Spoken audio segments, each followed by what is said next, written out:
Oh, good. You figured it out. I could not figure out how to hit the record.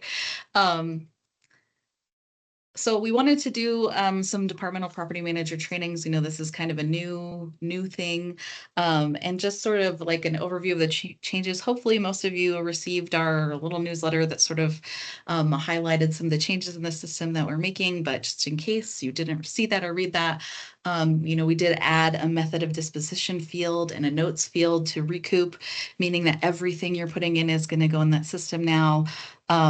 Including trade-ins and donations and everything is all going to go in there. And property accounting is going to go into our system and approve it that way rather than having that separate form. The newsletter we're sent out has some suggestions for notes. If anyone needs those, we can always put those up somewhere, send them out. And then, of course, this also changed the permissions of people. So I can maybe, Melissa, I think it might be best for you to elaborate on why the departmental property manager, but maybe I'll just let you kind of go through that. Sure. Yeah, we need the departmental property manager to sign off, especially on the capital equipment, because we need to have the approval from the department, letting us know that you guys are approving the disposal of the capital items. We need that for auditor reasons and also for sponsor reasons. So we just need to have on file something that states you guys are approving the disposal of that. And so that's why we have to have that you guys set as an approver on the disposals in the recoup system, in place of the property disposal form that we had before. So because we're getting rid of the form, we have to have you guys be the approvers in the recoup system in place of that.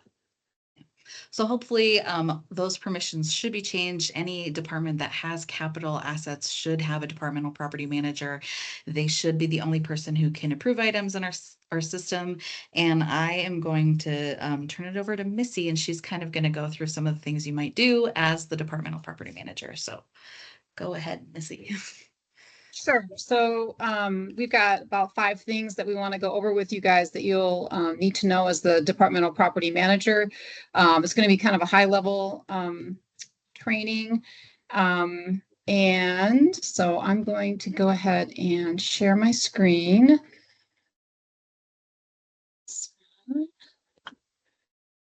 Okay, so here, the 5 things that we're going to go over fairly quickly or just high level is, first, we're going to talk about logging onto recoup. Then we're going to go over searching for a transfer. We're going to go over reviewing a transfer, searching for an asset, and then we're going to show you how to check the status of a transfer. So I'm going to start with logging on here. Everyone knows how to do this. And just keep in mind, for this demonstration, I'm using the demo site. So this is not the correct site that you would be using, or the same site that you would be using when you're doing it live. So let's log on here.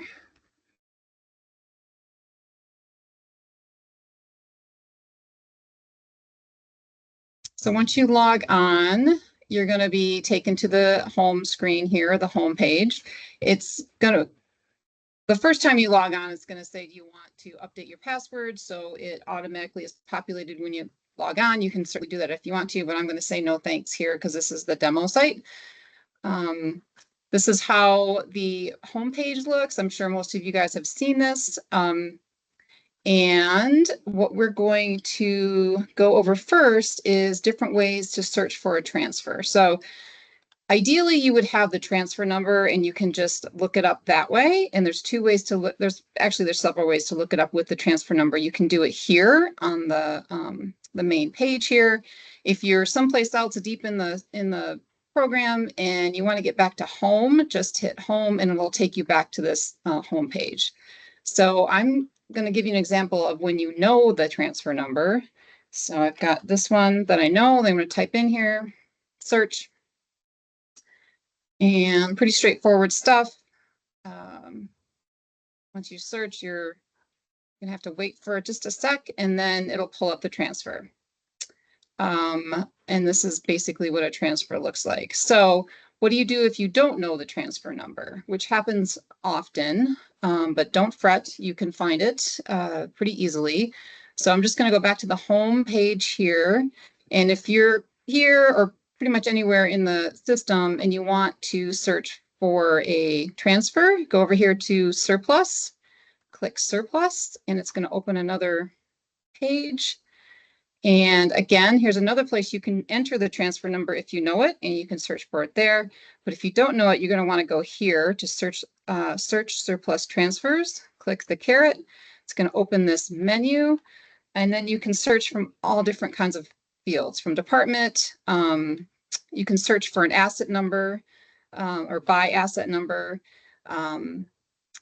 Creation date from, creation date to, from a person, and then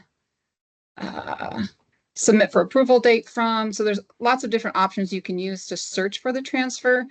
The first thing you're going to want to do though, before you choose one of these options, is you're going to want to go to the status field and you're going to want to choose this empty field. That way it's going to bring up all, it's not going to filter out any of the transfers. You're going to get all of them.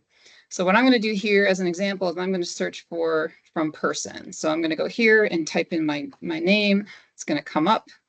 And then all the transfers that I have submitted are going to come up in a list. So here they are. Pretty straightforward. So I wanted to go back and show you, I'm going to delete my name out of here. And then you can also search from department. So I'm going to look up all the transfers that were submitted for the admin here at the distribution center. Click that.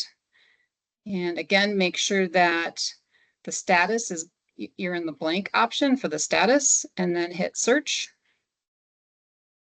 Again, they're all going to come listed here. So you're going to have to figure out, once you've got them listed, you're going to have to figure out which one you need. And the easiest way to look for it, or the way that I'd look for it, is the creation date. You know, if you're looking for one you created yesterday, obviously that's going to be the one at the top. So, so any questions on that? Pretty straightforward stuff. Okay.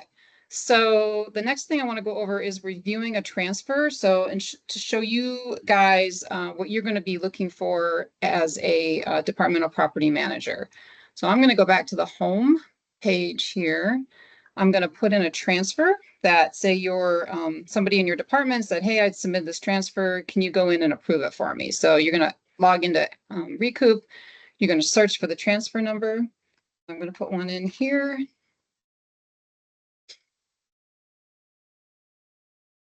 Wait for a minute, and then it pops up. And basically up here is going to have the information about the surplus detail. And then down here, we'll have a list of the assets that the individual put in for this transfer. So what you're going to want to look for when you open this is you're going to look at the debit speed type to make sure that's the one that you want in there for the transfer. And the debit speed type is the speed type we would use to charge you for if there's any sort of a cost in disposing of the assets, we will charge this debit speed type that's in the transfer. For example, if you dispose of, or your department disposes of a refrigerator and we can't sell it and we have to recycle it, we will use this debit speed type to charge for the cost of recycling. And then once you look at that, go ahead and scroll down and look at the assets down here. And basically there's, I don't know, I put in here 3 different examples of assets that you'd want to, that you might see when you're reviewing these transfers. So let's look at this laptop. You can open it up and you're going to look for CU tag number. Laptops generally don't have CU tag numbers, but some do. So if there is a laptop asset in a transfer, it may or may not, I'm sorry, not a laptop, a computer may have a CU tag number, a laptop probably will not. So that's just a field to look for. You're also going to be looking for the credit speed type. So the credit speed type is the speed type that we will return funds to if we sell this asset for over $99. So you want to make sure that that's looks good to you. And then also for computers, anything that holds data is going to have a serial number, and that's going to be required too here. And most likely you're not going to have to worry about this because if you put the item in as a laptop, it's not going to let you submit the asset unless it has a serial number in it. So these are just things just to look for if you are reviewing these assets. So I'm going to go back and I'm going to show you a different type of asset. A microscope may have a CU tag number because it might be a capital asset because some microscopes might cost a lot of money. I just use that as an example here, but any capital asset should have a CU tag number. So, and that's what Melissa's looking for is assets that are capital assets. We need to make sure they have a tag number. And again, look at the credit speed type. And then this one does not have a serial number, just depends on the type of asset. Go back and look at my final example. A chair is pretty straightforward. It's not going to have a CU tag number likely, and it's probably not going to have a serial number, but still it's going to have a credit speed type. So you're going to want to review that. All right, so once you've reviewed all those and you're good with it, it's pretty simple. You just hit submit for approval, which I'm going to do right here. Before I do that, does anybody have any questions on any of that? Okay, so I'm going to go ahead and submit this for approval. And what you're going to get is this green banner up here. It says your surplus has been submitted for approval. Missy, it looks like Eric has a question. Oh, okay, sorry, go ahead. Yeah, I was just curious. In the old form, you would put down the original acquisition cost and date. We don't need to put that in there to help Melissa and Enrique? If you have it, feel free. There is an acquisition cost section. So if you have that, put it in there. That would definitely help them for sure. I know a lot of people don't have that, so it's not going to be a required field, but I know, you know, it helps them a lot if you have it. So, and there is a field for that, so. Okay. Okay, so the next thing I'm going to show you guys real quick is how to search and open an asset. This is super simple. Again, anytime if you're deep in the program and you want to get back to home, you hit home. And then here in the search value, you can type in the asset that you're looking up. So I've got one here I'm going to type in. And just as a gee whiz, asset numbers, the first 5 digits are the department number. The middle 5 digits is the transfer number. So if you're looking at an asset for whatever reason, you're like, I need to find the transfer number. It's literally the middle 5 numbers in the asset number. So that's good to know. And then the 3 digits at the end are the designator for the assets within that transfer. So we're going to search by asset number and then click search, and it'll pull up here. And to open it further, click on the pencil and paper, and there you go. You've got the asset. Some things to look at in here if you want to. You can look at the history to find out what's going on with the asset. You know, when it was created, when it was approved, when it was transferred to us. The other thing that's interesting here is you can go to transfers, and in here, doesn't have it in here, but if you wanted to look if it was sold, you would look at transfers, and if there's a counter sale here, that means that asset was sold. I know that some people ask, how can we find out if our assets were sold? This is how you would do it. You'd look up here under transfers, and if it says counter sale, that means it was sold. Just really quick, Missy, can you scroll down and open that accounting one down there? Yep. So if you get to an asset and it doesn't have, that's where you can add in, you know, accounting costs, like the original acquisition cost is right there. You just click that little pen and paper on the side and you can add that in. Oh, there you go. All right. Any questions on assets, asset numbers? Okay, so most importantly, what we're going to talk about is, well, not most importantly, but something you guys are going to be interested in as departmental property managers is checking the status of a transfer. So let's go back to the home. We're going to open a transfer.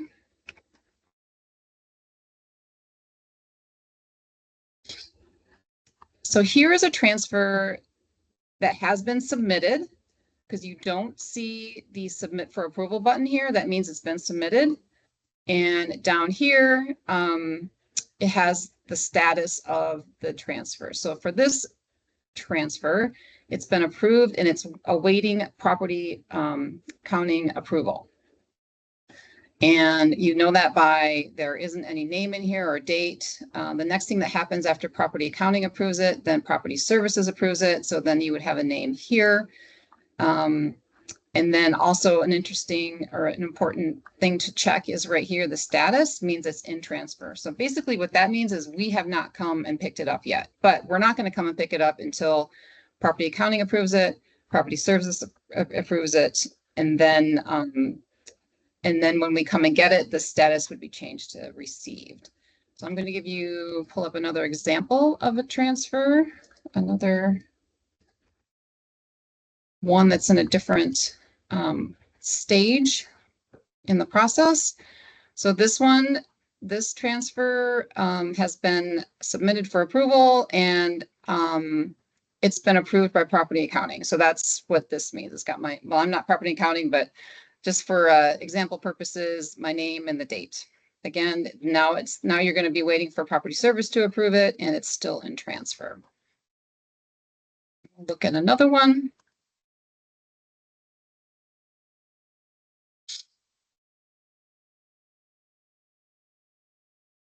This one is property accounting has approved it, property service has approved it, and we still haven't picked it up yet. And normally the names here are not going to be the same. They're going to be two different people doing these approvals.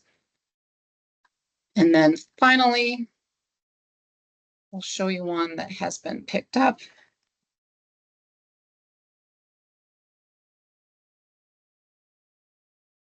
Right here. So you've got submitted, property accounting approval, property service approval, and we have come to pick it up. So that is one that's fully executed, so to speak. If you are looking for, if your department needs a documentation of the transfer, good place to get that information is right here in this print detail button. Click there, and this will have all the information, basically the information that's in that shell that we were just looking at for the transfer. It's just in a document form here. You can save it as a PDF someplace if that's what your department wants to do with that information. Just to throw this out there, that with our new process, whatever is happening to it is it's going to say in location. So in location, if it says trade-in, that means we marked it as a trade-in. If it says donation, that means we marked it as a donation. Anything that's coming to property services will be marked as a picked up. So that location thing will change based on what happens with the item. So if you need a record of that, that will be on there too. All right, so any questions on any of that? Pretty easy stuff, pretty straightforward. Lastly, I wanted to talk briefly about creating a transfer. Likely, I don't believe you guys will be creating transfers, but if you're interested in getting more detail on how to create a transfer, let me know and I can point you in the direction of our training page. We have videos that pretty much cover almost every topic for property surplus, and including in that is one for creating a transfer. And I would point you in that direction, or I can get you that information on how to find that. So just with the caveat that our training videos, we do realize they do need to be updated. There might be some outdated information in there, but basically it'll give you the base information that you're going to need to create a transfer. So any questions? All right, well, I'm going to stop sharing and give it back to Denise. Thanks, Missy. So we just, like I said, wanted to provide kind of a high level. I don't know how many of you create your own transfers and submit them, or how many of you have other employees who create them and then you would submit them. But we just wanted to make sure you knew that like the important part for departmental property managers is you are the one who has to hit that submit for approval button. It's okay if someone else does every other step of the process, but you have to review them and you have to hit that button. As long as you do that, we are good. And then I just wanted to let you guys know, we have been having some conversations with transportation about this process, and it sounds like moving forward, departments will be entering their own vehicles into recoup. I know transportation would do it in the past, but it sounds like we're gonna transfer that back to the departments to do. So if you have vehicles in your departments, you will be putting them in the recoup system, and then transportation, once they're in the recoup system and they have that emissions test from you, then transportation will take them to their lot and do what they need to do with them before we sell, trade in, whatever needs to be done. So just keep that in mind moving forward. If you call up Mike and say, hey, I have a car to get rid of, he'll probably say, go ahead and put it in a recoup. And then we'll let him know that it's in there. So it's another change. We'll probably send another email out just sort of detailing that change. Please bear with us as we sort of make all these adjustments and changes to try to simplify this process a little bit more, and update our training and all of that. So we'll let you guys know as we make those official changes. But yeah, is there any other questions or anything that you guys want to ask? I don't want to keep you here longer than necessary, so can give you some time back if that's it. And feel free to reach out to myself, to Melissa Keller, Enrique, Missy. I see Frank's on here. He's our storefront supervisor now, but you know, he's also worked in the system, so he knows a lot about that. Eric, did you have a question? Yeah, well, I could just ask you guys and not have everybody else stay on if that's easier, mean- because it probably won't apply to anybody but me. I mean, if that's what you want, that's fine. We can stop recording. But if you think it might be useful to one other person, recording the answer is always a good idea. So, Well, I guess, how do you, like, let's say somebody accidentally put a laptop into the system, you guys picked it up, and it was only like a couple months ago. Is there a way to find out if it got like where it is now? if you have the serial number or some sort of identifying factors, if it was in our recoup system, we should be able to figure out what happened to it. I can't guarantee that we can tell you exactly where it is if we still have it, like if it hasn't been sold. Okay. I don't know that I could tell you like, oh, it's on the shelf in the storefront, or it's on this, but it's on this shelf here with 700 other laptops. I might not be able to tell you that, but I could tell you if it's sold or if it's still, Okay. being processed or something like that. Okay. You just need the serial number. So, Well, yeah, because I found the record.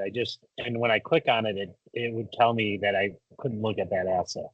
okay. Yeah, just email it over to me and I'll look at it for Okay. you. Okay, cool. Thank you. Anything else? All right. Well, thank you so much for coming on. And like I said, we'll get this information out so you guys can watch this if you need a refresher or anything like that. But we appreciate you. Thanks. Thanks. Thank you all.